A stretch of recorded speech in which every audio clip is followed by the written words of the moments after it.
வணக்கம் நண்பர்களே, வாங்க இன்றைக்கி நம்ம ஜேபி உலகத்தில் ஒரு வித்தியாசமான ஒரு குருமா தான் பார்க்க போகிறோம். சப்பாத்திக்கு சைடிஷாக. அதுக்கு ஃபஸ்ட்டு ஒரு பாத்திரத்தை காய வச்சுக்கோங்க. நல்லெண்ணெய் வந்து ஒரு 2 ஸ்பூன் நான் ஊற்றிருக்கேன். அதில் வந்து கொஞ்சோண்டு கடுகு சேர்த்துக்கலாம். வழக்கம் போல் கடுகு, உளுத்தம்பருப்பு, கருவேப்பிலை சேர்த்து தாளிச்சிக்கலாம். அதுக்கு வந்து நான் வந்து ஸ்பைசஸ்லாம் எடுத்து வச்சுருக்கேன். 2 பட்டை, கிராம்பு, ஏலக்காய், அப்புறம் வந்து நம்ம கல்பாசி இந்த எடுத்து வச்சுருக்கேன். உங்களுக்கு என்ன வேணுங்கிறத நீங்கள் போட்டுக்கோங்க. நீங்கள் சோம்பு வேணுன்னா போட்டுக்கோங்க. நான் சோம்பு தாளிக்கல. அது நல்லா பொரிய விட்டு நம்ம வந்து இதுக்கு வந்து 2 பெரிய வெங்காயம் நான் நறுக்கி வச்சுருக்கேன். 2 பெரிய வெங்காயம் சேர்த்துக்கலாம். இது 4 பேருக்கு தேவையான குருமா தான் நான் செஞ்சுருக்கேன். 2 பெரிய வெங்காயம் லைட்டாக வதங்கணும். இது ரொம்ப வந்து குழஞ்சி வதங்கிடக்கூடாது இந்த குருமாவுக்கு. வெங்காயம் தான், ஏன்னா காய் சேர்க்கலை, வெங்காயம் தக்காளி தான். 2 பெரிய வெங்காயம் வதக்கிட்டு இதில் வந்து பச்சை மிளகாய் போட்டுக்கோங்க. நான் 2 மிளகாய் கட் பண்ணி போட்டிருக்கேன். உங்களுக்கு எப்படி வேணுன்றதை தோது பார்த்து நீங்கள் போட்டுக்கோங்க காரத்துக்கு. ஏன்னா இதில் நம்ம மிளகாப்பொடியும் சேர்க்க போகிறோம். அதனால் பச்சை மிளகா காரம் பிடிக்குன்னா நீங்கள் இன்னும் கொஞ்சம் சேர்த்துக்கோங்க. இந்த ஸ்டேஜ்லேயே நீங்கள் வந்து உப்பு சேர்த்துக்கோங்க. உப்பு சேர்த்து வதக்கும்போது கொஞ்சம் வெங்காயம் சீக்கிரம் வதங்கிடும்ல, அதனால் நம்ம உப்பு சேர்த்துக்கலாம். உப்பு சேர்த்து நல்லா வதங்கிட்டோன்னா கொஞ்சம் நேரம் டைம் கொடுத்தீங்கன்னா அது கொஞ்சம் லைட்டாக கலர் மாறும். அந்த ஸ்டேஜில் நம்ம அடுத்து தக்காளி வந்து இந்த 2 வெங்காயத்துக்கு 2 தக்காளி அப்படி ஈக்குவலாகவே வச்சுக்கோங்க. இதுக்கு லைட்டாக புளிப்பு டேஸ்ட் இருந்தால் தான் நல்லாயிருக்கும். அதனால் இது வதங்கட்டும். வதங்குற கேப்பில் நீங்கள் போய் தக்காளியை கட் பண்ணி நம்ம சேர்த்துக்கலாம். இதுக்கு வந்து ஒரு மசாலா அரைக்கணும். அது என்ன மசாலான்றதை நான் எடுத்து சொல்கிறேன். இது வதங்கட்டும். இதுக்கு லைட்டாக பார்த்தீங்கன்னா அந்த லைட்டாக அந்த பிங்க் கலர் வந்திருக்கும்.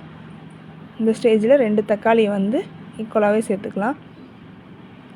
சேர்த்து இதில் வந்து வெங்காயம் வந்து குழையக்கூடாது, ஆனால் தக்காளி வந்து குழையிற அளவுக்கு நம்ம வேக வைக்கணும். அதனால் இந்த ஸ்டேஜில் போட்டுட்டு நீங்கள் இஞ்சி பூண்டு சேர்க்கறனா கூட இந்த ஸ்டேஜில் சேர்த்துக்கோங்க.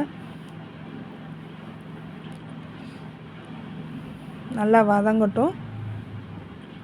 நான் வந்து கரண்டி, இது வந்து பெரிய கரண்டி, ஆனால் அதில் 1 ஸ்பூன் மட்டும் நான் இஞ்சி பூண்டு சேர்த்துருக்கேன். இதுக்கு இஞ்சி பூண்டு ரொம்ப தேவைப்படாது, லைட்டாக போட்டாலே அந்த வாசனை நல்லாயிருக்கும். இப்போ வந்து பார்த்திங்கன்னா வெங்காயம் அப்படி முழுசாக தெரியும், ஆனால் தக்காளி வந்து நல்லா வதங்கியிருக்கணும். இதுதான் இந்த குருமாவுக்கான இது.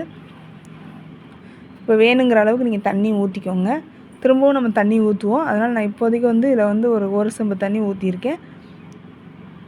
இதில் வந்து மஞ்சத்தூள் போட்டுக்கோங்க. இது வரைக்கும் மஞ்சத்தூள் போடலை, மஞ்சத்தூள் போட்டுக்கோங்க. அப்புறம் வந்து மிளகாத்தூள் பார்த்திங்கன்னா ஒரு ஸ்பூன்லேருந்து 3/4 ஸ்பூன் வரைக்கும் நீங்கள் போட்டுக்கலாம். நான் வந்து 1 ஸ்பூன் கொஞ்சம் லைட்டாக போட்டிருக்கேன். இது வந்து கொதிக்கட்டும். கொதிக்கிறதுக்குள்ளே நம்ம ஒரு மசாலா ரெடி பண்ணணும். அதுதான் அந்த குருமாவோட டேஸ்ட்டே.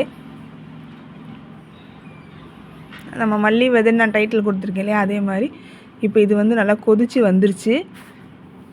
இது கொதிக்கிற கேப்பில் நம்ம மசாலா ரெடி பண்ணிக்கலாம். இன்னும் கொஞ்சம் கொதிக்கட்டும். அதுக்கு மெயினாக பார்த்தீங்கன்னா மல்லி விதை, நாட்டு மல்லி விதையாக எடுத்துக்கோங்க. தேங்காய், பொரிகடலை ஒரு 2 ஸ்பூன் வச்சுருக்கேன். தேங்காய் ஒரு 3 ஸ்பூன் கிட்ட வச்சுருக்கேன். அப்புறம் வேர்க்கடலை 1 ஸ்பூன் வச்சுருக்கேன். வேர்க்கடலை வேணும்னா போட்டுக்கலாம், இல்லைனா விட்டுருங்க. அவ்வளோதான். இதை வந்து எவ்வளோ நைஸாக அரைக்க முடியுமோ அவ்வளோ நைஸாக நம்ம அரைக்கணும். அப்போனா தான் இந்த குருமாவுக்கு ஒரு திக்னஸ் வரும். பார்த்திங்கன்னா நல்லா நைஸாக நான் அரைச்சிட்டேன்.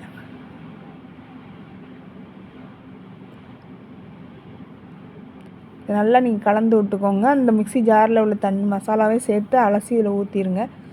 ஊற்றிட்டு அப்படி கலந்து விட்டுட்டு அப்படி சிம்மிலே வச்சுருங்க. அப்படின்னா தான் அந்த மல்லி ஸ்மெல்லு நமக்கு போகணும். அந்த பச்சை ஸ்மெல்லு போனோன்னா குருமாவுக்கே ஒரு ஃப்ளேவர் கிடைக்கும். சூப்பராக இருக்கும் அந்த ஸ்மெல்லு. இந்த மாதிரி ட்ரை பண்ணி பாருங்கள் வித்தியாசமாக. இது சப்பாத்திக்கு இது சூப்பராக இருக்கும். சப்பாத்தி பூரிக்கு கூட இது நல்லாயிருக்கும். எப்பயுமே ஒரே மாதிரி குருமா வைக்கிறதுக்கு இந்த மாதிரி சேருங்க. நாட்டு மல்லி கிடச்சா நாட்டு மல்லியில் சேருங்க, அதுதான் இன்னும் டேஸ்ட்டு.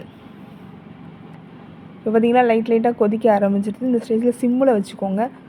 சிம்மில் வச்சிங்கன்னா தான் அந்த ஸ்மெல்லு போகும். அந்த தேங்காய் வேர்க்கடலையோட ஸ்மெல்லு ரொம்ப டாமினேட் பண்ணாது.